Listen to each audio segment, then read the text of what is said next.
Greetings Multiverse, we've just had it confirmed that the Joaquin Phoenix Joker movie is actually in production. It's long been rumoured, going back several years as far as I can remember, and he's been put down as the Joker since possibly The Dark Knight. Been rumoured for it for so long. I honestly did not expect this to ever get announced. I thought it was one of those pipe dreams, those ridiculous pitch meetings, development how nonsense that just happens in Hollywood all the time. But it's actually been greenlit. He has signed on to play the Joker, and I'm here to give my thoughts on that rather bizarre set of circumstances that is about to happen. That is a Joaquin Phoenix Joker origin movie. Notably, it's not Jared Leto Joker, a fresh Joker. It's going to be separate from the DCEU. That's a key point there.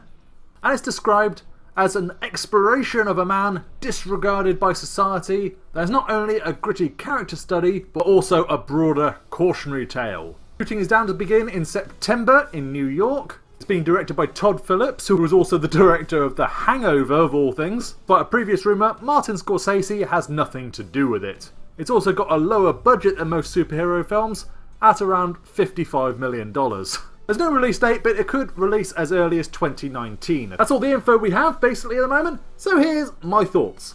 This is a terrible idea.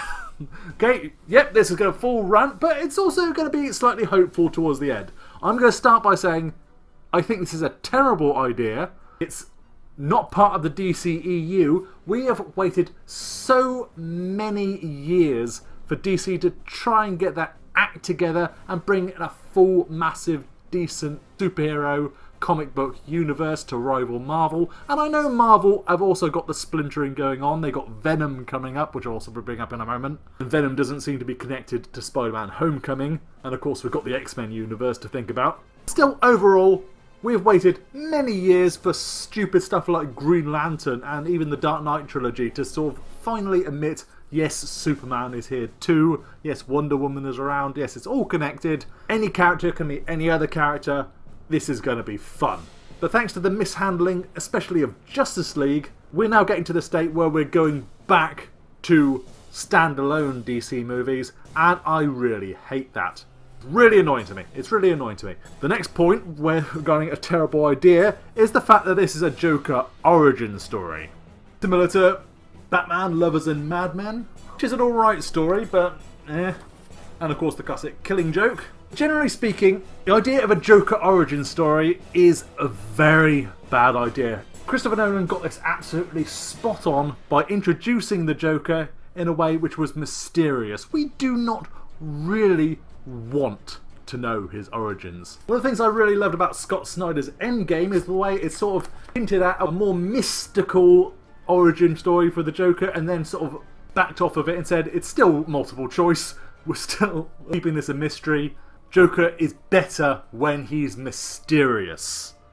That is the key point. Joker is far better when he is mysterious, when you don't know his past. And so the idea of having a whole movie dedicated to basically explaining his past, it's not something I like.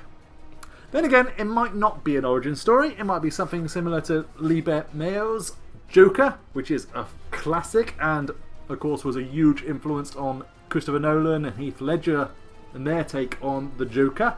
So that's the rant out of the way, basically. I think it's a terrible idea. I don't think it should be going along with it, especially with Jared Leto's Joker movie still coming. That all said, it could actually be a good movie. That is the most annoying part about this, is that I actually kind of want to see it now that is actually happening. On the command, I would have never greenlit it. I would have said, that's a dumb idea and you're dumb. But at the same time, Joaquin Phoenix, first of all, is an excellent actor. I mean, look at that picture. Look at that picture. He does look like a cool Joker there. And that's a mock-up that a fan did. If he looks even a tenth as good as that, it's going to be really good. But the potential for a great Joker story, just about the Joker, kind of has me moist. I really kind of want to see it now, just to see what it's like. And it does sound a lot similar to Venom, although he's more of an anti-hero in the upcoming movie with our other favourite Batman actor, Tom Hardy. So I'm excited about that. But Joker cannot be portrayed as an anti-hero. This is going to be like a noir story. This is going to be a really sort of twisted take of like almost a tragic figure. So it's going to be about a sort of a dark man. It's going to be like a Breaking Bad, possibly. Someone who wants to utterly watch the world burn and how he came to that. Or just at the very least, tell a Joker story leading up to Batman. That all sounds fun. That all sounds like potential for an actual great movie. It's not one I necessarily wanted as a Batman fan, but it could be a great movie. That's the weird sort of paradox dilemma I've got myself in. I think it's a terrible idea, but it could be a great movie. But what do you guys think? Let me know in the comments below. Do you think that's an utterly atrocious idea, or are you really excited about it? Are you in the same sort of situation that I am? You think it's a bad idea, but it could, now that is actually happening, be really good, so you don't know whether you want to love it or hate it? Or are you just simply saying, it's a new DC movie with a great actor in a great role, I'm excited for it and I'm going to go see it? It's a great take and I want to know. Let me know in the comments below. And if you haven't already, subscribe to DC Comics Gamer for everything on whatever this is. The DCEU, Aquaman, Shazam, SDCC, Gotham, Krypton, World of DC. Subscribe to DC Comics Gamer for everything that I just said. Done. Thanks for watching, folks. More rants to come. Hopefully more hopeful rants like this to come. I quite like doing these. A rant followed by something hopeful is always quite nice. It's a bit more of a palate cleanser rather than just one of those YouTube videos where someone just goes, oh, this is terrible, I hate everything. I give you terrible and then I say, actually that might be alright. Things are looking up. Bit of hope. That's what I offer at DC Comics Gamer. Thanks for watching, folks. Multiverse, out.